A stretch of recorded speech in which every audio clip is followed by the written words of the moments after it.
Hello friends, welcome to orange kitchen. இன்றைக்கி நம்ம வீடியோவில் என்ன பார்க்க போகிறோம் அப்படின்னா, ஒரு சூப்பரான க்ரீமியான ஒரு தயிர் சாதமும் உருளைக்கிழங்கு வரோலி எப்படி பண்ணுறதுன்னு தான் பார்க்க போகிறோம். அதுக்கு முன்னாடி நம்ம சேனலை சப்ஸ்கிரைப் பண்ணல அப்படின்னா மறக்காமல் சப்ஸ்கிரைப் பண்ணிடுங்க. அப்படியே பெல் ஐக்கானையும் போட்டு வச்சுக்கோங்க. ஃபஸ்ட்டு நம்ம நல்லா க்ரீமியான ஒரு தயிர் சாதம் எப்படி பண்ணுறதுன்னு பார்த்துட்டு வந்துடலாம்.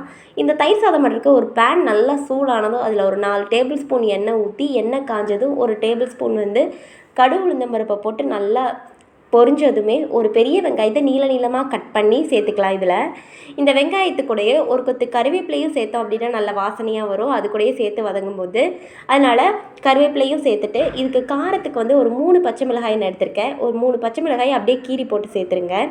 அதுக்கப்புறம் ஒரு 4-5 துண்டு இஞ்சி சின்னதாக தட்டி எடுத்துக்கலாம். அது கூடவே ஒரு 5-6 பல்லு பூண்டையும் சேர்த்து நல்லா தட்டி எடுத்து இதில் சேர்த்துக்கிட்டேன். இஞ்சி பூண்டையும் நல்லா தட்டி இதில் சேர்த்ததுக்கப்புறமா இதை நல்லா வதக்கி விட்டுருங்க. பாருங்கள், இது கொஞ்சம் நல்லா வதங்கி வரணும். அப்போ தான் நம்ம தயிர் சாதத்தோடு வச்சு சாப்பிடும்போது இந்த வெங்காயம் நல்ல ஒரு டேஸ்ட்டை கொடுக்கும். இப்போது இதை நல்லா நம்ம வதக்கி விட்டுறலாம். வதக்கி விட்டதுக்கப்புறமா நான் சாதம் தயிர் சாதத்துக்கு நல்லா கொலைய வடித்து எடுத்து வச்சுருக்கேன். இப்போது அந்த சாதத்தில் என்ன பண்ணணும் அப்படின்னா, ஃபஸ்ட்டு நீங்கள் உடனே தயிரை மிக்ஸ் பண்ணாமல் ஃபஸ்ட்டு சாதம் நல்லா குழஞ்சிருக்கான்னு செக் பண்ணிக்கிங்க. 1 கப் தயிர் எடுத்திருக்கேன் இதுக்கு நான். பாருங்கள், அது கூட ஒரு டம்ளர் அளவுக்கு பால் சேர்த்துருக்கேன். இப்போ தயிர் 1 கப்பு, 1 டம்ளர் பால். இப்போ நம்ம வதக்கி வச்சுருக்கோம் இல்லையா, வெங்காயம், பச்சை மிளகாய், இஞ்சி பூண்டெல்லாம் அதெல்லாம் சேர்த்துட்டு நல்லா கலந்து விட்டுருங்க. பாருங்கள், நல்லா சாதம் குழஞ்சிருக்கணும் ஃபஸ்ட்டு. அப்படி குழையல அப்படின்னா கரண்டி வச்சு ஃபஸ்ட்டே நீங்கள் நல்லா அழுத்தம் கொடுத்துக்குங்க. இது நல்லாவே குழஞ்சிருக்கனால நான் இன்றைக்கி ரொம்ப அழுத்தம் கொடுக்கல. இப்போ இதை நல்லா கிண்டி விட்டே இருங்க.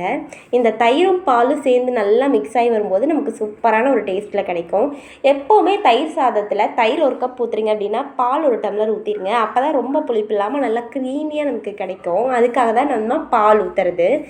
மறக்காமல் பால் ரொம்ப முக்கியமான ஒன்று. புளிப்பு அதிகமாக இருந்துச்சு அப்படின்னா எடுத்துரும் பால். ரொம்ப ஒரு சூப்பரான ஒரு டேஸ்ட்டை தான் கொடுக்கும் தயிரும் பாலும் மிக்ஸ் பண்ணி நம்ம தயிர் சாதம் கிண்டும்போது.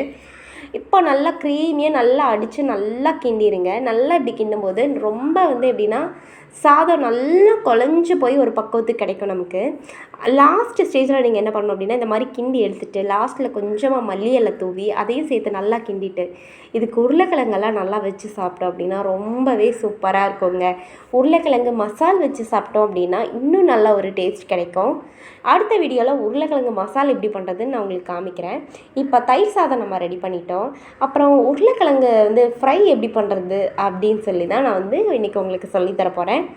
உருளைக்கிழங்கு ஃப்ரை பண்ணுறதுக்கு ஃபஸ்ட்டு நம்ம உருளைக்கிழங்கு என்ன பண்ணணும் அப்படின்னா, நல்லா இந்த மாதிரி நீளமாக கட் பண்ணி எடுத்து வச்சுக்கணும். எப்படி அப்படின்னா, ஃபஸ்ட்டு இந்த ஃப்ரெஞ்ச் ஃப்ரை பண்ணுவோம் இல்லையா, அந்த மாதிரி பண்ணுறதுக்கு நீளமாக கட் பண்ணுவோம்ல, அந்த மாதிரி கட் பண்ணி எடுத்து வச்சுக்கோங்க. நல்லா ஒரு பேனில் ஒரு 2 டேபிள் ஸ்பூன் எண்ணெய் ஊற்றிட்டு நான் நீளமாக கட் பண்ணி வச்சுருக்கிற உருளைக்கிழங்கை ஃபஸ்ட்டு நீங்கள் சேர்த்துருங்க. வேறு எதுவுமே நம்ம கடுகு இதெல்லாம் போட்டு இதுக்கு தாளிக்கவே தேவையில்லை.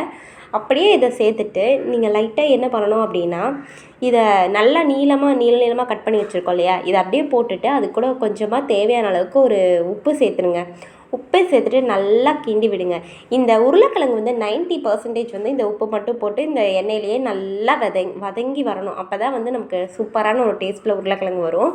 ஒரு 90% வரதுக்காக நீங்கள் நல்லா சிம்மில் வச்சுருங்க. இல்லைனா ஒரு மீடியம் ஃப்ளேமில் வச்சு கூட இந்த மாதிரி வதக்கிட்டே இருங்க. ஒரு 2 நிமிஷம் அப்படியே விட்டுருங்க, அப்புறம் வதக்குங்க. அந்த மாதிரி பண்ணுங்கள்.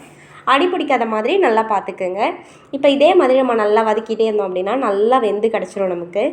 இந்த நல்லா அந்த பச்சை ஸ்மெல்லே இல்லாமல் உருளைக்கிழங்கெல்லாம் உள்ளே நல்லா எண்ணெயிலே ஃப்ரை ஆகி வரும் பார்த்திங்களா, ஒரு 90%. அது வரைக்கும் நீங்கள் நல்லா இந்த மாதிரி வதக்கி விட்டுட்டே இருங்க. இப்போது உருளைக்கிழங்கு நமக்கு வதக்கி விட்டுட்டே இருந்தோம் அப்படின்னா, இதில் நம்ம என்னென்ன மசாலாஸ் யூஸ் பண்ண போகிறோம் அப்படின்னா, மஞ்சள் தூளும் அதுக்கப்புறம் சிக்கன் பொடியும் தான் நம்ம இதில் யூஸ் பண்ண போகிறோம். பாருங்கள், இது சிக்கன் பொடி, இதான் சிக்கன் 65 பொடி. இது ரெண்டையும் நான் ஒவ்வொரு ஸ்பூன் போட்டுட்டேன். இப்போ இன்னும் கொஞ்சம் நேரம் நல்லா வதக்கி விடுங்க. இனி ஒரு 50% இப்போயே வெந்துருச்சு. இன்னும் நல்லா வதக்கி விட்டிங்க அப்படின்னா இன்னும் 50% நல்லா வெந்து கிடச்சிரும். இப்போது இதை நல்லா வதக்கி விட்டுட்டே இருந்துட்டு மீடியம் ஃப்ளேம்லேயே வச்சு நல்லா வதக்கி விட்டிங்க அப்படின்னா நமக்கு சூப்பரான ஒரு உருளைக்கிழங்கு ஃப்ரை வந்து ரெடி ஆகிடும். பாருங்கள், இப்படி சாப்பிடும்போது நல்ல ஒரு சூப்பரான ஒரு டேஸ்ட்டில் கிடைக்கும் நமக்கு. அந்த சிக்கன் பொடி போட்டு நம்ம சூப்பராக சாப்பிடும்போது இந்த தயிர் சாதம் இதுக்கெல்லாம் வச்சு சாப்பிட்டோம்னா நல்ல சூப்பரான ஒரு டேஸ்ட் கிடைக்கும். நல்லா காரசாரமாக இருக்குதுன்னு சொல்லுவோம் இல்லையா, அந்த மாதிரி ஒரு வறுவல் தான் இது. இந்த மாதிரி நீங்கள் ட்ரை பண்ணி பாருங்கள். உங்களுக்கு பிடிச்சிருந்துச்சின்னா மறக்காமல் கமெண்ட்டில் சொல்லுங்கள். அப்படியே நம்ம சேனலில் சப்ஸ்கிரைப் பண்ணாதவங்க மறக்காமல் சப்ஸ்கிரைப் பண்ணிடுங்க. இப்போ பாருங்கள், இந்த மசாலாலாம் வந்து நல்லா கருகாமல் அப்படியே வதக்கிட்டே இருங்க. அந்த மசாலா அடிப்பிடிச்சிடக்கூடாது, முக்கியமான ஒரு விஷயம். அடிப்பிடிச்சிது அப்படின்னா வந்து அது நல்லா இருக்காது. ஸோ இந்த மாதிரி வதக்கிட்டே இருந்து இங்கே பாருங்கள் நல்லா வெந்து வந்துருச்சு. இந்த ஸ்டேஜில் நீங்கள் அடுப்பு ஆஃப் பண்ணிட்டு பார்த்தீங்க அப்படின்னா ரொம்பவே சூப்பரான ஒரு உருளைக்கிழங்கு ஃப்ரை ரெடி ஆயிடுச்சு. நீங்களும் ட்ரை பண்ணி பார்த்து எப்படி வந்துச்சுன்னு மறக்காமல் சொல்லுங்கள்.